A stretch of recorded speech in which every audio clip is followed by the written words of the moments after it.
also produce Christian conduct in the life of the believer. This conduct will be manifested in two different places, in the home and in the church. The title of this section is Conduct in the Home. It looks like it's a rather lengthy section, so if you don't mind, I'm going to break it up into a few sections.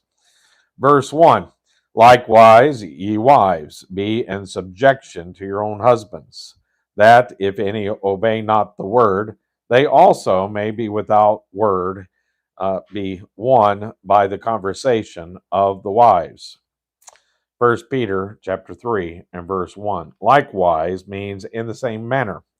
Thus, verse 1 ties right back into chapter 2, which discussed separation. Conversation would be better translated as behavior. Separation and conduct are blended and molded together here. In Ephesians chapter 5, we find the same theme of position of the wife in the home. However, Peter is presenting an altogether different situation from that which Paul discussed in Ephesians. Paul dealt with the relationship between a Christian wife and a Christian husband who were both spirit-filled believers. That entire section in Ephesians begins with be filled with the Spirit, Ephesians chapter 5 and verse 18. When you are filled with the Spirit, what are you to do? Paul says, wives, submit yourselves unto your own husband as unto the Lord, Ephesians chapter 5 and verse 22. And husbands, love your wives, even as Christ also loved the church and gave himself for it, Ephesians chapter 5 and verse 25.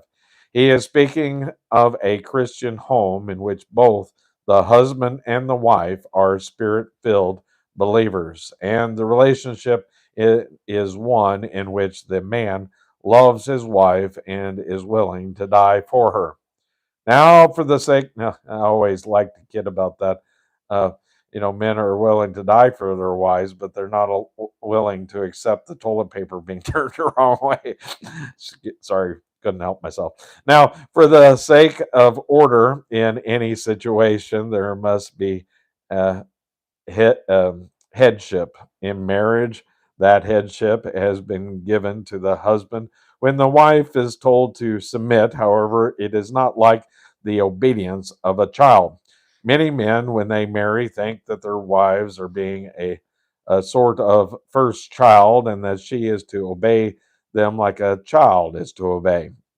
That is not true at all. As we have suggested here, submission has to do with that which is voluntary.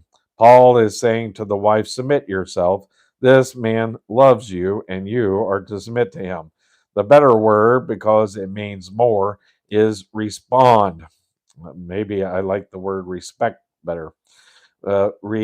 Respond to this man. If he comes to you as your Christian husband and puts his arm around you and says, I love you more than anything else, then certainly you should respond, I love you. Down through the years, I have counseled a great many young people who have asked me to unite them in marriage. I never majored in trying to marry as many as I could. Very frankly, I always did it with fear and trembling. I would like to mention very briefly some things I have told them. Marriage is made of three different planes. The first is the physical plane, and that is important. It is the thing which the world talks about a great deal. The sexual relationship. It is a wonderful thing to have a wife who you can put your arms around and love.